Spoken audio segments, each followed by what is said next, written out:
November 25 இன்னைக்கான எபிசோடில் என்ன நடக்குதுன்னு பார்க்கலாமா? ரோஹிணி தான் செஞ்ச தப்பை மறைக்கிறதுக்காக பிளான் பண்ணி பார்வதி ஆண்டி வீட்டுக்கு போகிறாங்க. அங்கே போயிட்டு வீட்டில் ஒரே பிரச்சனையாக இருக்குது ஆண்டி.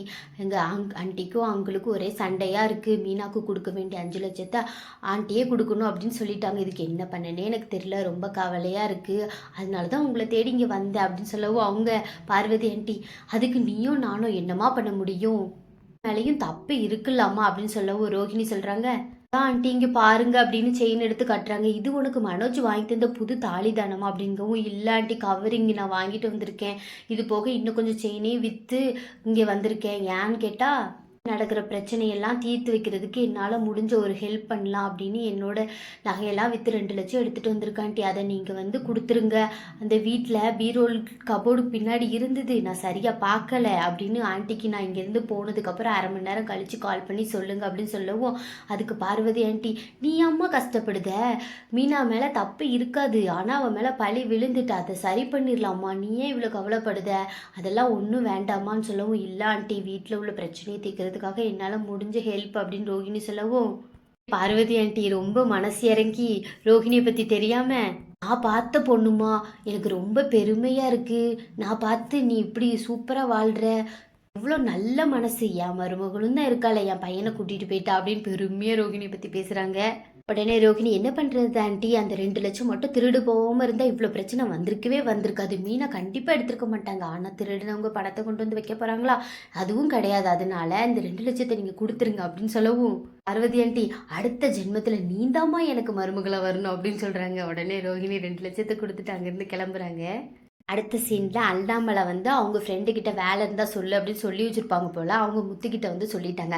முத்து கோவமாக அவங்க அப்பா கிட்ட நீ ஏன்ப்பா வேலைக்கு போகணுன்னு கேட்டிருக்க, ஏன் இப்படி இருக்க, நாங்கள்லாம் வேலைக்கு போகிறோம்ல, நீ வீட்டில் இருக்க வேண்டியதானே, உன்னை யார் வேலைக்கு போகணுன்னு சொன்னா அப்படிங்குவோம். அவங்க அப்பா அவன் வாங்கிட்ட சொல்லிட்டானா, அதெல்லாம் ஒன்றும் இல்லைடா, வீட்டிலேயே சும்மா இருக்கேன், எனக்கு போர் அடிக்குது, 35 வருஷமாக விடாமல் வேலைக்கு போயிட்டேன், திரும்பியும் வீட்டில் இப்படியே இருந்தால் எனக்கு எப்படி இருக்கும், அதனால தான் அவன்கிட்ட சொல்லி வச்சேன், அவன் உங்ககிட்ட சொல்லியிருக்கான் போல் அப்படிங்கவும், மீனை இதை கேட்டுட்டு, ஏமாமா நாங்கள்லாம் வேலைக்கு போகிறோம்ல, நீங்கள் வேலைக்கெலாம் போக வேண்டாம் அப்படிங்கிறாங்க. உடனே அவங்க அப்பா, அதெல்லாம் ஒன்றும் இல்லை, வேலைக்கு போனால் தான் உடம்பு கை காலெலாம் ஆரோக்கியமாக இருக்கும், எங்கள் அம்மாலாம் இன்னும் ஊரில் வேலை பார்த்துட்டு தான் இருக்காங்க அப்படின்னு சொல்ல முத்து, பாட்டி தான் கேட்க மாட்டேங்காங்க, நீயும் அதே மாதிரியே பண்ணுவியோ அப்படிங்கிறாங்க. இதெல்லாம் விஜய தூரத்துலேருந்து பார்த்துட்டு அப்படியே பக்கத்தில் வேலைக்கு போனால் என்ன அப்படிங்காங்க. உடனே அப்பா வேலைக்கு போகணுமோ அப்படின்னு முத்து கேட்கவும், அவங்க அம்மா, ஆமாம் அவர் தான் போகணும் ஆசைப்படுதாருல, போட்டோம் அப்படிங்கிறவும்.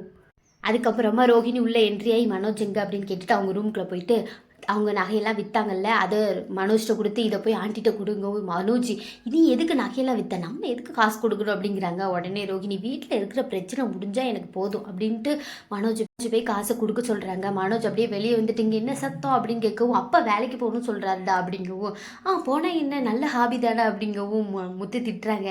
நீ இப்படி தான் சொல்லுவேன், 27 லட்சத்தை எடுத்துகிட்டு ஒன்றும் இல்லை அப்படிங்கவும்.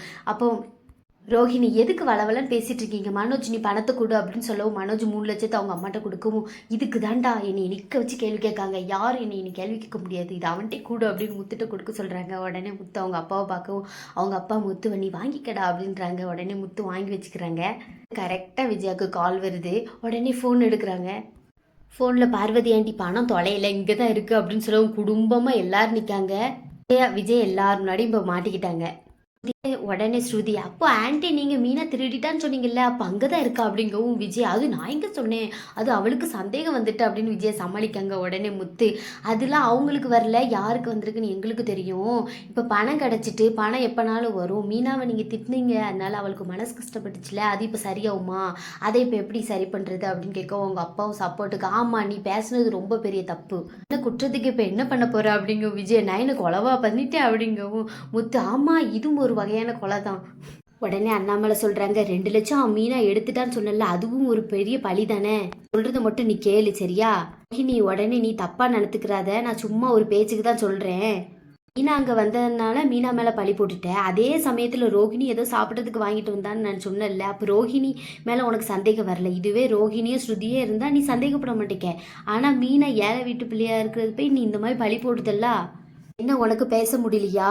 மீனா உன்கிட்ட கேட்கலல்ல இன்ன வரைக்கும், ஏன் என் மேலே பழி போட்டிங்கன்னு. ஏன்னா அவள் கேட்க மாட்டான், உன் மனசு கஷ்டப்படுன்னு அவள் கேட்க மாட்டான். இதுவே ஸ்ருதியோ ரோகிணியோ இருந்தால் கேட்காம விடுவாங்களா? ஏம்மா ஸ்ருதி நீ கேட்பியா அப்படிங்கும் ஸ்ருதி. ஏன் கேட்க மாட்டேன், மீனா மாதிரிலாம் நான் கிடையாது, என் மேலே யாராவது தப்பாக பேசுனா நான் நல்லா கேட்டுவிடுவோம் அப்படின்றாங்க. அதுக்கப்புறம் அண்ணாமலை விஜயாவை பற்றி இங்கே பாரு, பேசுன்னு பேசாத, மீனா மேலே இப்படி பழி போட்டால் அவளுக்கு கேட்க ஆள் இல்லைன்னு நினைக்காத, அவளுக்கு அக்கா அப்பாவா நான் இருக்கேன் அப்படிங்கவும் மீனா அவங்க மாமா காலில் விழுந்து அழுதுகிட்டே விழுந்து ஆசீர்வாதம் வாங்குறாங்க. உடனே அவங்க மாமா அழாதம்மா, ஏமா அழுற அப்படிங்க முத்து. அழட்டும் பாவம், மனசில் எவ்வளோ கஷ்டம் அடக்கி வச்சிருப்பா, நல்லா அழட்டும் அப்படிங்கிறாங்க. மீனா கையெடுத்து கும்பிடவும் எல்லாரும் போயிடுறாங்க. செஞ்ச தப்பால் விஜயை நல்லா மாட்டிக்கிட்டாங்க.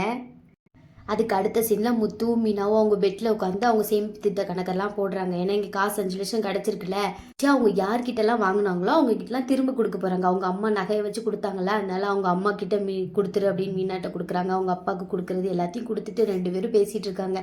மீனா நல்ல விலங்க, என் மேலே இருந்த திருட்டு பள்ளி போயிடுச்சு, இல்லைன்னா நான் இத்தனை வருஷம் சம்பாதிச்சு வச்ச இதெல்லாம் எப்படி ஆகுறது அப்படின்னு சொல்லி ரொம்ப கவலையாக பேசிகிட்டு இருக்காங்க. முத்துவும் ஆறுதலாக உண்மை என்றைக்கும் ஜெயிக்கும் மீனா அப்படின்னு சொல்லி 2 பேரும் பேசிகிட்டு இருக்காங்க. அதோட இன்னைக்கு சீன் முடிஞ்சிருது.